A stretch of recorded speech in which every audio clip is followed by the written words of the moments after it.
أعوذ بالله من الشيطان الرجيم. بسم الله الرحمن الرحيم. آواز جاکی پاتے ہیں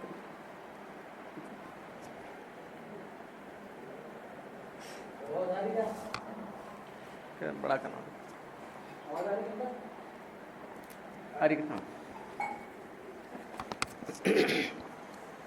وَمَن يُشَاقِقِ الرَّسُولَ مِن بَعْدِ مَا تَبَيَّنَ لَهُ الْهُدَى وَيَتَّبِعْ غَيْرَ سَبِيلِ الْمُؤْمِنِينَ نُوَلِّهِ مَا تَوَلَّى وَنُصْلِيهِ جَهَنَّمَ وَسَاءَتْ مَصِيرًا. صدق اللہ العظیم. یہ سورہ نساء کی 70 رکوع کی آخری آیت ہے. اس آیت کا ترجمہ یہ ہے، اور جو کوئی بھی اللہ کے رسول کی مخالفت کرے جبکہ ہدایت اس کو کھل چکی ہے، معلوم ہوا ہے کہ یہ صحیح راستہ ہے، یہ صحیح بات ہے، معلوم ہونے کے بعد مخالفت کر رہا ہے. وَيَتَّبِعْ غَيْرَ سَبِيلِ الْمُؤْمِنِينَ، اور جو سارے ایمان والے جو راستہ چل رہے ہیں وہ چھوڑ کر دوسرا راستہ چلتا ہے. جو ایمان والے ہیں، جو اللہ کی بات ہے اس پر چل رہے ہیں، یہ ان سے ہٹ کر راستہ چلتا ہے. وَيَتَّبِعْ، اور چلتا ہے سارے مسلمانوں کے راستے کے خلاف. نُوَلِّهِ مَا تَوَلَّى، ہم جو غلط راستہ اختیار کو چھوڑ دیں گے، چلے جاؤ دورے، ہم اسی کے حوالے کر دیں گے. وَنُصْلِيهِ جَهَنَّمَ، اور ہم اس کو جہنم میں داخل کریں گے. وَسَاءَتْ مَصِيرًا، وہ بہت برا ٹھکانہ. جہنم جو ہے بہت برا ٹھکانہ.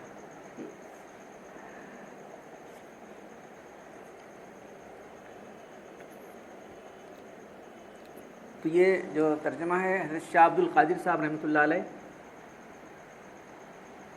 جو شاہ ولی اللہ صاحب کے فرزند تھے، سب سے پہلا اردو ترجمہ ہے ہمارا.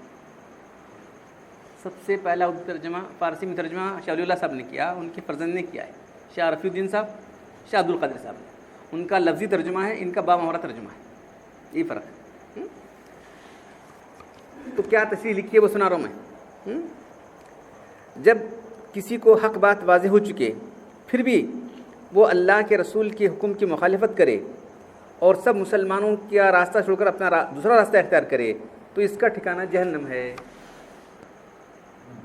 اچھی طرح سے آپ یہ سمجھیں گے تو انشاءاللہ کبھی گمراہ نہیں ہوں گے. یاد رکھو، ایک ہی مسئلہ، بہت زیادہ مسائل، ایک ہی بات اگر اچھی طرح سمجھ لیں گے تو انشاءاللہ گمراہ آپ کے پاس نہیں آئے گی. یعنی جب کسی کو حق بات واضح ہو چکے پھر بھی وہ اللہ کے رسول کی مخالفت کر رہا ہے اور سارے مسلمانوں کا دوسرا راستہ اختیار کرے گا، اس کا ٹھکانہ جہنم ہے. تو وہاں ایک واقعہ پیش آتا ہے، ایک آدمی چوری کیا تھا، چوری کے لیے دوسروں میں الزام لگایا تھا. دوسروں میں الزام لگانے کے بعد جو ہے وہ آدمی بولا نہیں، اس کو جا کر پکڑے، اس کے گھر میں سامان ملنے کے بعد.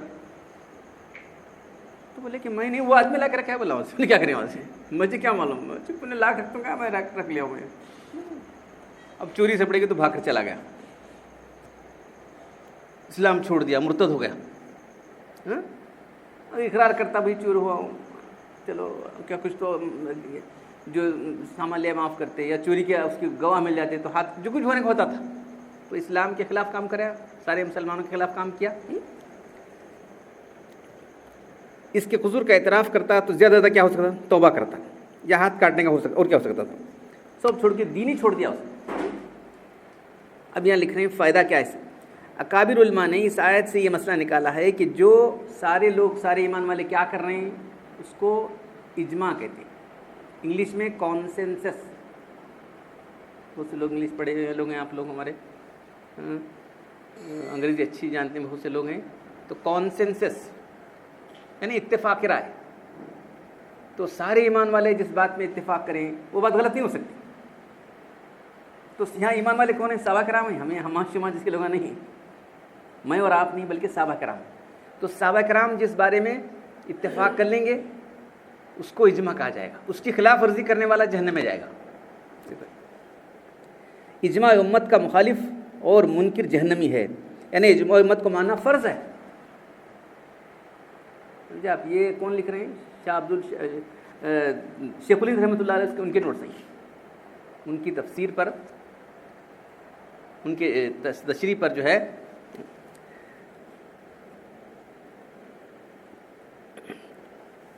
اجماع امت کا مخالف اور منکر جہنمی ہے. یعنی اجماع امت کو ماننا فرض ہے.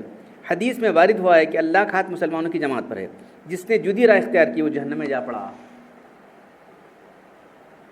تو سارے ایمان والوں کا راستے کو کیا کہا؟ اجماع کہا گیا ہے۔ سب یعنی اس وقت کون تھے؟ صحابہ کرام۔ صحابہ کرام کون؟ تابعین تھے۔ تو صحابہ کرام جس عقیدے پر متفق ہو جائیں، جس عمل پر متفق ہو جائیں، صحابہ کے بعد تابعین تھے۔ تابعین کے 4 نمائندے کون ہیں؟ ہمارے چاروں ائمہ کرام۔ چاروں ائمہ کرام جس بات میں اتفاق کریں وہ اجماع ہوگا۔ یہ عوام کہتی، عوام کی بات نہیں چلی، صحابہ کرام کا مقام الگ ہے، تابعین کا مقام الگ ہے۔ تو 4 ائمہ کرام جو دین کی گہری سمجھ رکھنے والے تھے، ساری زندگیاں دین کا علم حاصل کرنے میں لگا دی۔ صحابہ کرام انہیں معلوم ہے نہیں، 4 ائمہ کرام رات رات بھر دن بھر پوری اسی میں لگے رہتے تھے۔ ان کی محنتیں آپ اندازہ نہیں کر سکتے، ایسی محنتیں کیوں لوگوں نے، صحابہ کرام ائمہ کرام نے۔ جس مسئلے کے اندر چاروں ائمہ کرام متفق ہیں وہ اجماع ہو جائے گا۔ اجماع کے خلاف کرنے والا کیا ہے؟ ذرا دیکھو، اجماع کو ماننا فرض ہے، اور جو اس کے خلاف کرے گا وہ جو ہے جہنمی ہے۔ کئی مسائل ہمارے اجماع کے ہیں، اس کے باوجود بھی بہت سے لوگ نہیں مانتے، بہت افسوس کی بات ہے۔ ابوبکر صدیق رضی اللہ عنہ کی خلافت کو ماننا ہے، سب سے پہلے کیا کرنا چاہیے؟ اللہ کے بعد کون خلیفہ بنے؟ پوری امت نے مل کر ابوبکر صدیق کو بنایا۔ تو ایک بہت بڑا گروہ جو شیعہ کا لینے والا ہے ان کو کافر کہتا ہے، فاسق کہتا ہے، اب کیا بنے گا؟ جن کو ابوبکر صدیق، ان کے فضائل آپ کو سناؤں گا میں۔ صحابہ کرام کے فضائل میں جو ہے 3000 حدیثیں ہیں، فضائل صحابہ۔ ابوبکر صدیق کے فضائل 400-500 حدیثیں ہیں، آپ کیا کریں؟ انبیاء کرام کے بعد امت میں سب سے، سارے انسان سے افضل ابوبکر صدیق رضی اللہ تعالیٰ، یہ معلوم ہے، یہ ان کا مقام ہے۔ ابوبکر صدیق کا مقام کیا ہے؟ تو ان کو بولتے ہیں کافر، فاسق، غاصب، ہڑپ کرنے والا۔ یہ دیکھو ایسی ایسی چیز استعمال کی۔ تو خلافت ابوبکر صدیق رضی اللہ تعالیٰ عنہ، خلافت عمر رضی اللہ تعالیٰ عنہ پر اجماع ہو چکا ہے، اس کو نہیں ماننے والا کافر ہے، بالکل صاف لکھا ہے، ہمارے علماء نے صاف لکھا ہے۔ ملا علی خیر رحمۃ اللہ کی شرح ہے اندر، وہاں پر تو انہوں نے لکھا ہے کہ اس کو نہیں ماننے والا کافر ہے، ان کی خلافت پوری امت ایک طرف مان رہی ہے، نہیں مان رہا ہے، تو اس لیے انہوں نے الگ راستہ بنا لیا تھا کہ قرآن کون جمع کرے۔ دیکھ کیسا آدمی گمراہ ہوتا ہے، کیسا وہ تنی مانت، کیا وجہ ہے؟ بولیں گے آپ نہیں، کیا ہوا؟ دیکھیے قرآن کون جمع کیے؟ ابوبکر صدیق نے پہلے جمع کیا نا،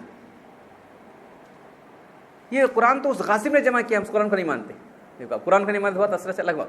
ابوبکر صدیق کو نہیں ماننے، اس کے نتیجہ کیا نکلا؟